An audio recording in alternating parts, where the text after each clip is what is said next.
Aujourd'hui, nous accueillons Catherine Ruchon et Giuditta Caliendo qui vont parler de l'importance de la désignation dans l'interaction entre patients, aidants et soignants en contexte de deuil périnatal. Je voudrais juste dire un mot pour présenter ces deux intervenantes, mais rapidement, juste parce que je voudrais parler de vos travaux quand même qui ont un lien avec ce que vous allez dire. Alors, Giulietta, vos travaux portent sur le discours institutionnel et politique, les politiques linguistiques européennes, le multilinguisme et la diffusion des savoirs dans des contextes spécialisés. Et vous accordez dans vos travaux une place importante au récit des acteurs pour mieux comprendre l'expérience humaine. Catherine Ruchon, vous êtes spécialiste en analyse du discours et vos objets de recherche sont notamment les stéréotypes, la néologie, le lexique dans une perspective énonciativiste, pragmatique et interactionnelle. Alors, vos recherches, elles portent en particulier sur la vulnérabilité et la construction identitaire à partir de terrains sensibles comme la mort, le deuil, le handicap. Donc, vous êtes tout à fait importante dans cette session. Je vous laisse la parole. Merci beaucoup de notre part. Nous sommes vraiment ravis de cette invitation. Nous vous remercions beaucoup. Alors, aujourd'hui, on va essayer d'attaquer le défi de ce créneau un peu soporifique en parlant d'une thématique assez délicate, en tout cas.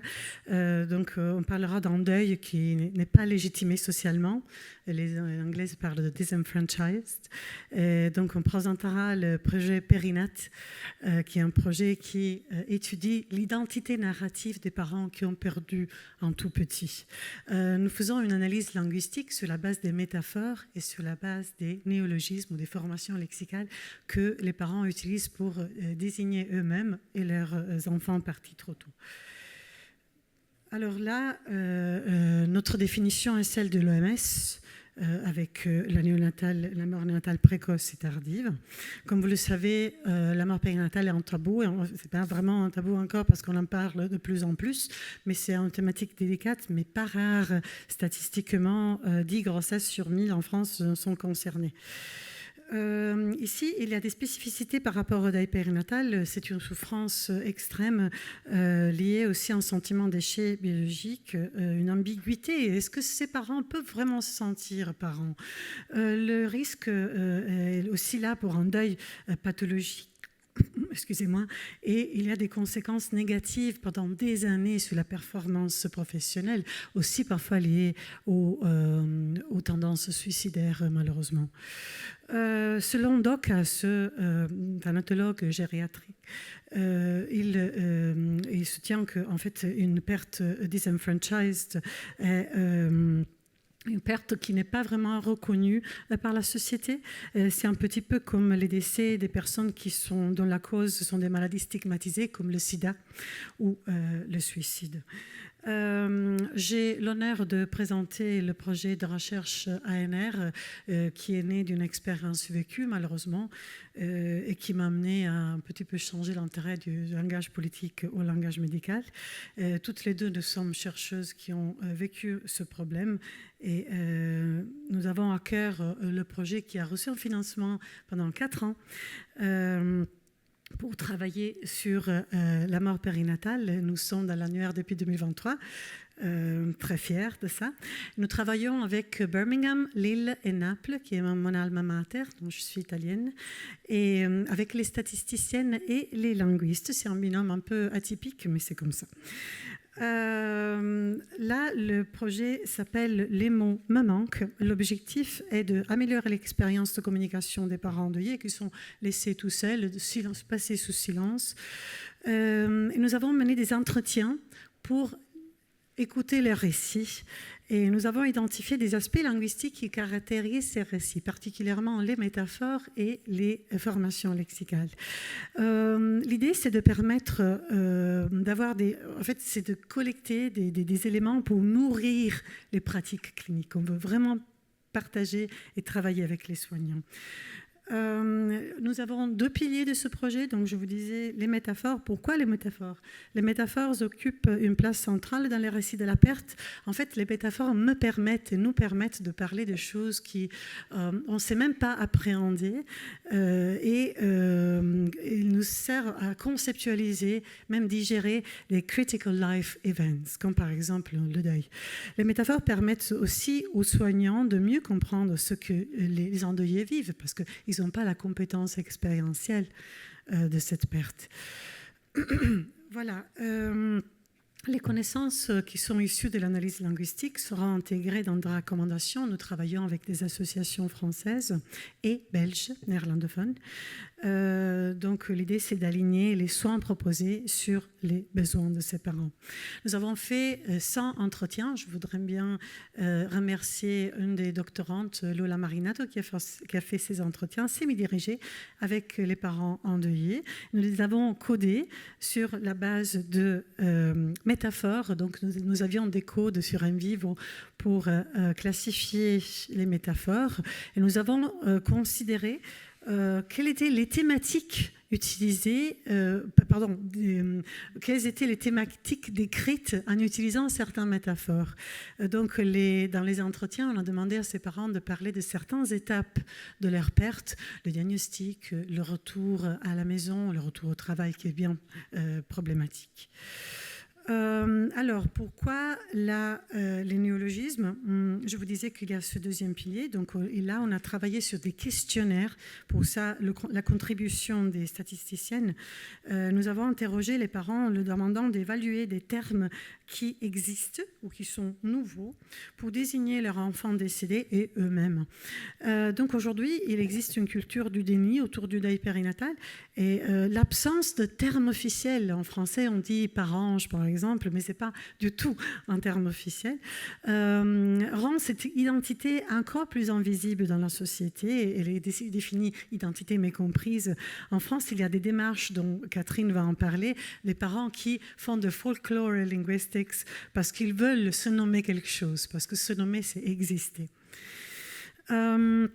Les questionnaires sont basés sur 17 unités lexicales. Nous avons tous les détails si vous avez des questions plus détaillées, mais bien sûr, c'est un aperçu général. L'objectif, c'est d'enregistrer leurs opinions par rapport à ce terme de désignation. Bien, donc l'étude des entretiens et des questionnaires nous permet d'observer des éléments qui se rapportent à la nomination, ce qui inclut donc des faits de dénomination, c'est-à-dire des lexèmes, des mots qui sont codés en langue, qui sont entrés dans le dictionnaire et qui, a priori, ne peuvent pas être mis en question. Et sur l'autre face de la nomination, nous avons des faits de désignation, c'est-à-dire des liens qu'on va faire en discours entre un référent dans le réel et le langage. Donc les parents endeuillés se retrouvent un petit peu dans cet état intermédiaire entre non-parents et parents. Ils sont coincés dans un vide social, sans statut ni rôle culturellement défini. Dans leur récit, les parents endeuillés confirment ce constat en exprimant un sentiment d'isolement, d'incompréhension, de minimisation de leur souffrance. La dénomination parent, qui est pourtant donc lexicalisée, définie dans le dictionnaire, est malgré tout questionnée, elle ne semble plus convenir aux parents endeuillés. Elle offre des résistances que nous allons constater dans les exemples tout au long de la présentation.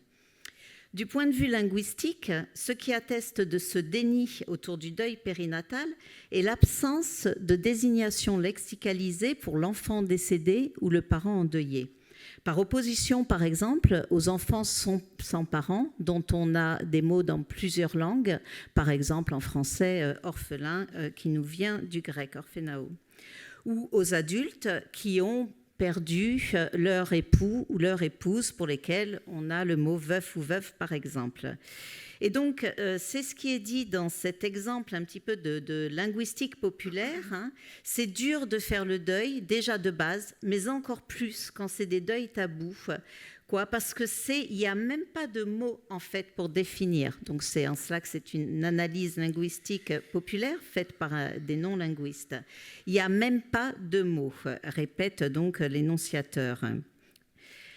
Donc les parents qui ont vécu un deuil périnatal sont confrontés à une forme d'impuissance référentielle, c'est-à-dire qu'ils ne se sentent pas pleinement autorisés à utiliser certains mots, à se nommer parents, dans la mesure où la propriété sémantique du mot parent, associée donc à ce terme, est justement la présence d'un enfant vivant. Et ils en font eux-mêmes le constat au moyen de cette analyse linguistique populaire, comme on le voit dans ces exemples. Donc dans l'exemple 2, l'énonciateur recourt à une relative pour spécifier le mot parent, les parents qui ont perdu un enfant. Donc on a une expansion du mot parent. Dans l'exemple suivant, l'énonciatrice émet elle-même une restriction sur le mot parent à l'aide d'une subordonnée circonstancielle d'hypothèse, mais qui ici a une valeur concessive. Les agents énonciatifs donc pallient l'impuissance référentielle avec ce type d'ajustement syntaxique et lexicaux. L'expression parent endeuillé crée ainsi une catégorie qui exclut celle de parents tout court, de par justement l'expansion nominale. Donc, les parents utilisent, ils ont beaucoup de stratégies linguistiques et ils vont utiliser aussi des comparaisons, comme dans l'exemple 5, où on a comme de vrais parents. Donc, parent est complété par cet adjectif qualificatif vrai. Ce qui, donc on parle d'implicite en linguistique, ce qui là présuppose qu'il existe une catégorie de faux parents. Donc toutes ces gloses sur les termes de parenté révèlent leur impuissance référentielle. Le sens lexical n'est plus en adéquation avec une certaine réalité, celle du parent endeuillé. Et les parents doivent faire un effort définitionnel pour pouvoir recourir au mot parent en tant qu'auto-désignation. Et on a tous besoin de pouvoir s'auto-désigner. Et le besoin d'un mot est tellement fort qu'on a vu apparaître des formations lexicales spontanées au sein des communautés endeuillées, notamment beaucoup sur les communautés numériques.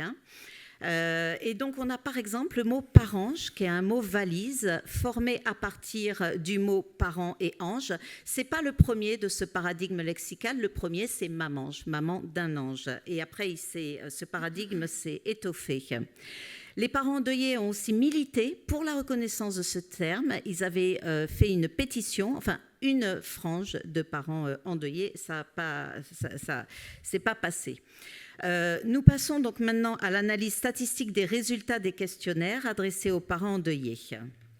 Ok, alors ça, ici vous voyez donc la méthode de statistique. Encore une fois, il y a eu un classement de préférences.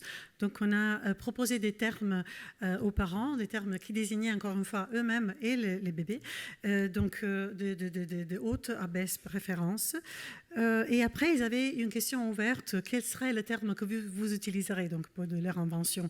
Le taux de préférence plus élevé était en fait des termes qui étaient liés, il y avait toujours le mot parent qui a perdu un enfant, endeuillé, en deuil, parent d'un enfant décédé. Nous travaillons pour le moment sur les deux expressions quasi synonymes, endeuil et endeuillé. Ce qui est intéressant, c'est que la préférence absolue, c'est pour le terme endeuillé, qui, par rapport à endeuil, en fait, si tu dis endeuillé, c'est vraiment une nouvelle facette de ton identité, parce que l'idée du deuil, c'est d'être en deuil. En fait, c'est comme être en colère. Quelque chose qui est transitoire, qui est télique, qui a une durée, un petit peu comme le congé qu'on a pour le deuil d'un enfant. L'hypothèse, c'est que, en fait, dans le cas de parents endeuillés, l'adjectif exprime une caractéristique qui est devenue de la personne qui sera plus jamais la même après ce cas, en fait, cet épisode critique de sa vie. Le taux plus de mineure préférence est pour le terme privé d'un enfant, orphelin d'un enfant, surtout parce que ses parents ont d'autres enfants, mais même s'ils n'ont pas d'autres enfants, ils veulent être parents, même si c'était que leur seul enfant. Là, dans les récits, dans les questions ouvertes, Je pense que c'est ici. Ce nuage de mots représente les réponses les plus fréquentes à la question ouverte.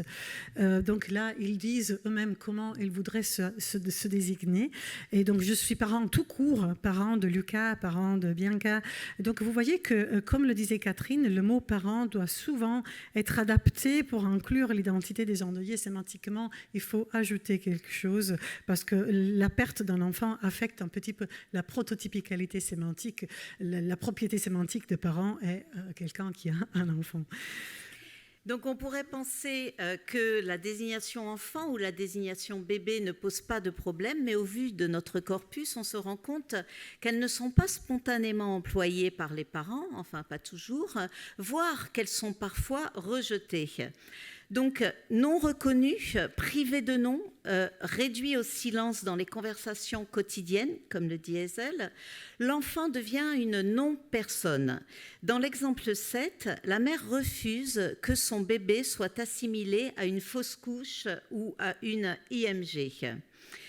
Donc, ce que vous avez là, My Baby's Name, c'est pas une fausse couche.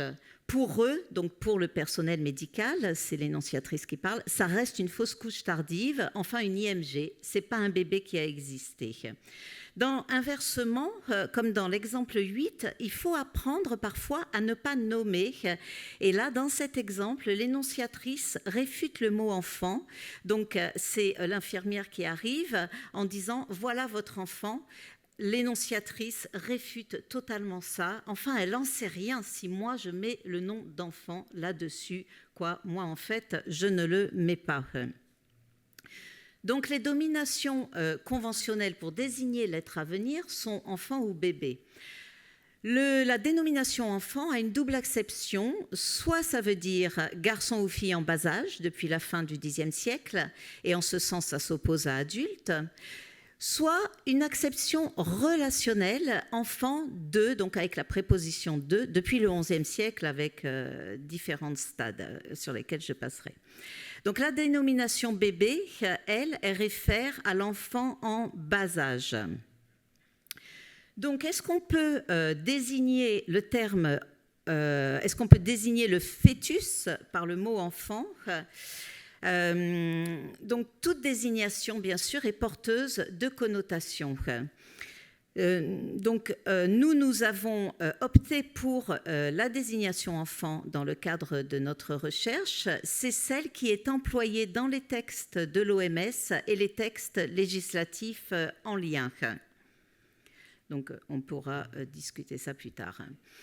Donc, l'enfant existe par les représentations que l'on s'en fait. Et ces représentations, elles vont évoluer au fil du temps et souvent grâce aux pratiques cliniques. Avant de désigner ou de nommer, il importe donc de s'assurer des représentations des parents pour leurs enfants. Si certains parents revendiquent un statut d'enfant pour leur bébé décédé, comme on l'a vu tout à l'heure dans l'exemple, d'autres vont refuser que l'être décédé in utero ou né trop tôt occupe une place dans le monde des vivants. Dans l'exemple où la locutrice réfute le mot enfant employé par le médecin, le parallélisme syntactique, dans l'exemple 9, il ressemblait à un fœtus, il ne ressemblait pas à un bébé, met en relief les deux mots fœtus et bébé, et la non-reconnaissance du statut enfant. Mais grâce au travail bienveillant des soignants, les parents finissent par réaffirmer ce statut qu'ils avaient réfuté. Et la même locutrice avait déjà modifié sa représentation de l'enfant qu'elle désignait au départ par le mot truc, ce mot vicaire truc, avant de recourir au mot fœtus. Donc c'est ça qu'on appelle un phénomène de référent évolutif. Ok, donc là, on passe au mot pour désigner les enfants. Donc cet aspect évolutif est évident dans le résultat du questionnaire pour les questions ouvertes. Vous voyez que quand le temps s'écoule entre la perte et la participation au questionnaire, les parents ont de moins en moins besoin d'utiliser un néologisme, surtout sur base métaphorique comme ange ou étoile. Donc ce néologisme est un peu édulcorant et laisse la place au prénom simplement ou aux termes parentaux, donc mon enfant, ma fille. Au niveau de la métaphore, dans les récits des parents, donc les entretiens, les métaphores sont extrêmement importantes et très fréquentes pour présenter leur bébé. Et elles sont très, très variées. Parfois, les métaphores servent à signaler un malaise par rapport aux pratiques cliniques. Ça, c'est un peu fort, désolé, mais certains parents utilisent la métaphore du monstre après avoir reçu un diagnostic ou après avoir accouché d'un enfant décédé. Les parents peuvent être marqués par des images mentales troublantes du bébé et ça s'exprime leur vision déformée. Donc, je pensais que c'était un monstre, que c'était un moi. Et ici, on a vu que par certaines pratiques cliniques, grâce à l'intervention des soignants, les parents sont invités à voir leur bébé et cette vision en conceptualisation altérée retrouve une normalité, même morphologique. Là, les parents disent, donc le gynécologue nous a invités, il n'est pas un monstre, entre guillemets, disait le gynécologue. Vous pouvez tout à fait le voir si vous en avez envie. Et donc là, la décision de voir le bébé a eu un impact sur les métaphores utilisées. Ici, nous avons le cas d'un bébé qui est en attente de recevoir une IMG, une interruption médicale de grossesse, et le bébé qui est dans cette limbo est défini comme un bébé qui a été condamné, un bébé qui est en sursis. En fait, le problème, c'est que nous analysons ces métaphores pour signaler des problèmes au niveau clinique ou dans les procédures, parce que ces parents nous disaient le long des entretiens qu'ils ne recevaient pas dans cette période transitoire un soutien médical constant et ils n'étaient pas informés des ressources d'accompagnement disponibles, parfois pendant 2 semaines, 3 semaines en attendant l'interruption médicale de grossesse. Quand la sage-femme amaliote le bébé est porté dans les bras de la sage-femme et traité comme un vrai bébé. Là, les parents sont même parfois surpris que leur bébé soit reconnu comme un bébé, comme n'importe quel bébé, et les parents sont conçus comme des pères et des mères, comme s'ils étaient vraiment surpris. Donc on va aborder un petit peu, faire quelques premières conclusions. Dans l'exemple que vient de vous présenter précédemment Giuditta, on voit l'impact de l'extra-linguistique sur le verbal, c'est-à-dire le simple fait d'emmailloter le bébé comme n'importe quel bébé ou de lui donner un bain ou différents soins vont permettre de changer les représentations qu'ont les parents sur leur enfant. Et donc, à partir de là, ils vont aussi, du coup, changer leur dénomination. Donc, la désignation de l'enfant et du parent dans la communication entre parents, soignants et proches en situation de mort périnatale ou de parents endeuillés est extrêmement importante. Elle doit prendre en compte aussi la temporalité, puisqu'on l'a vu avec le diagramme tout à l'heure, les métaphores sont évolutives, on l'a vu aussi au travers des exemples, et donc elles vont notamment évoluer en fonction des pratiques cliniques. Les métaphores jouent bien sûr un rôle, on l'a pointé tout à l'heure, extrêmement important dans les moments très critiques. Et après, il y a différentes stratégies des parents endeuillés pour résoudre tous ces nœuds linguistiques. Donc l'usage de la métaphore, le fait de compléter syntagmatiquement la dénomination parent, syntagmatiquement, c'est-à-dire sur cet axe horizontal, on va compléter parent avec une relative, un adjectif, etc. De la même façon, pour nommer l'enfant, on va être plutôt sur un axe dit vertical, paradigmatique, parce que là, on a beaucoup de désignations différentes. Les 2 dénominations que nous avons vues, bébé, enfant, mais aussi fœtus, truc, monstre. Et donc, les façons dont l'enfant est nommé, conceptualisé et traité comme par le bain, etc., sont extrêmement liés. Donc ça, c'est vraiment dans une approche pragmatique qui va prendre en compte tout le contexte et pas uniquement, bien sûr, le verbal.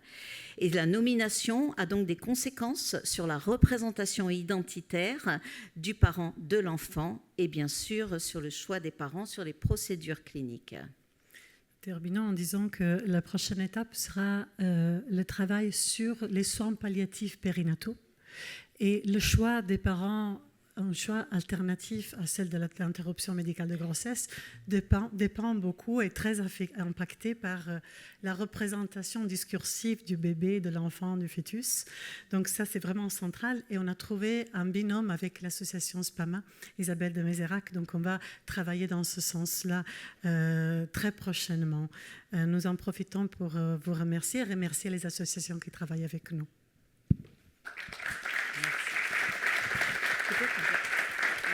Là, si jamais il y a des slides pour les questions. Merci beaucoup. Est-ce qu'il y a des questions dans la salle? Ah, oui.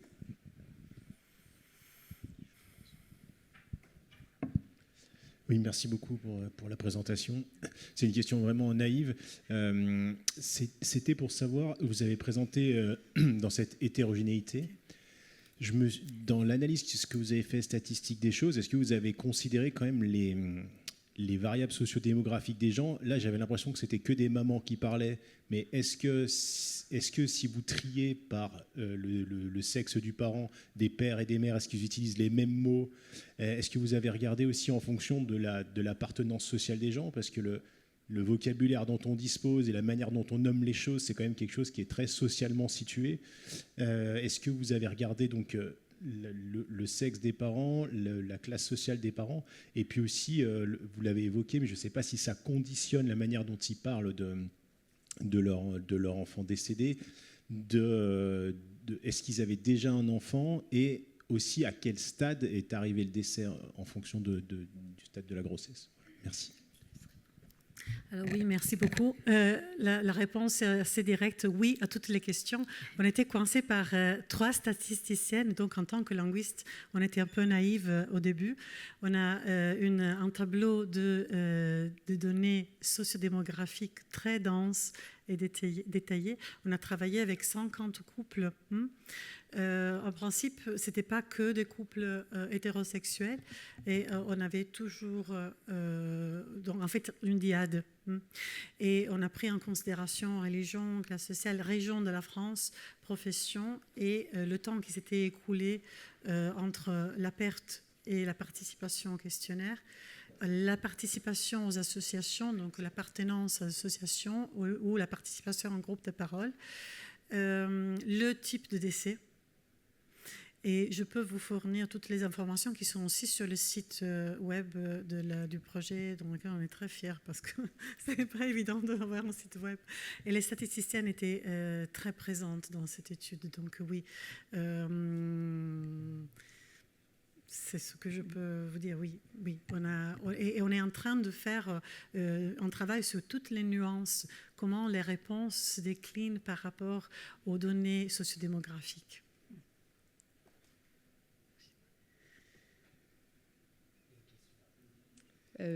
Déjà, merci beaucoup pour cette présentation très claire, même pour des non-SHS. Je suis là. Et la question que je voulais vous poser, c'était pourquoi il y a besoin de néologisme au début et après on peut intégrer le terme parent alors que vous définissiez que c'était quand on avait un enfant vivant. Alors pourquoi 2 ans après cette définition est acceptée alors qu'au début non? Enfin, pourquoi il y a besoin d'un néologisme au début et après non? Alors, si je comprends bien, la première question est quelle est la fonction du néologisme? L'idée, à la base, une théorie linguistique qui est à la base de cette étude est la théorie de la hypostatisation. C'est comme la réification. Donc, l'idée, c'est que derrière un mot, il y a un concept. La conceptualisation passe par la nomination. C'est un petit peu comme le cas sexual harassment dans les années 70. Donc là, tu avais la sensation que c'est quelque chose qui était pas complètement OK, alors que ça passe de la sphère d'une expérience personnelle à la sphère publique. Donc la théorie de l'hypostatisation nous dit qu'on peut faire émerger et conventionnaliser une notion grâce à l'étiquette lexicale. Ces parents sont un peu démunis parce qu'ils n'appartiennent nulle part. Même au niveau administratif, ils doivent renseigner des formulaires où ils disent OK, combien d'enfants avez-vous et combien de congés de maternité. Donc, si vous allez au-delà d'un certain nombre de semaines, tu as le congé de maternité. Donc, ils sont un peu des fantômes. Ils ont besoin d'affirmer leur identité.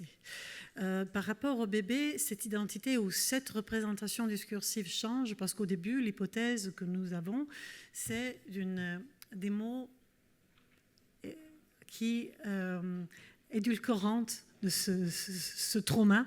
Donc j'ai besoin de quelque chose pour m'accrocher, mais petit à petit, l'enfant devient vraiment quelqu'un de ma famille, il est dans l'état civil, et je commence à le nommer par le prénom. Et j'ai plus vraiment besoin de baby star ou enfant étoile qui est très très répandu parmi les jeunes. Et je voulais simplement dire qu'en Belgique néerlandophone, dans le dictionnaire, ils ont un mot conventionnalisé depuis 2015, c'est sterrenkinderen. Ici, on a Eline Put, qui est notre chercheuse doctorante qui travaille sous le même corpus mais en néerlandais.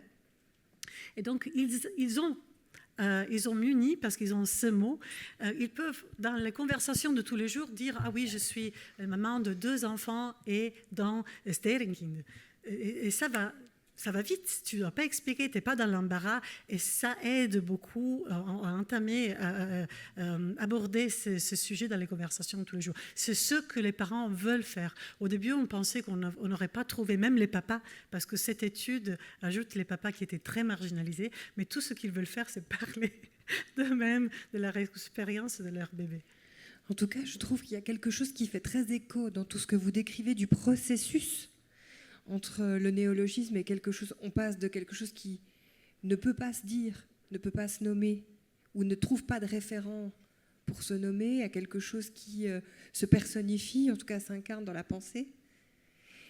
Moi, ça me fait très écho au processus de deuil qui travaille par-dessous sur ce qu'on éprouve, c'est-à-dire le temps de l'éprouver de la perte, le temps de la détresse, de la douleur, à quelque chose qui se mobilise, s'incarne et puis s'élabore au fur et à mesure où le temps passe et où alors se réalise, non, mais en tout cas on se transforme à travers l'expérience de la perte aussi.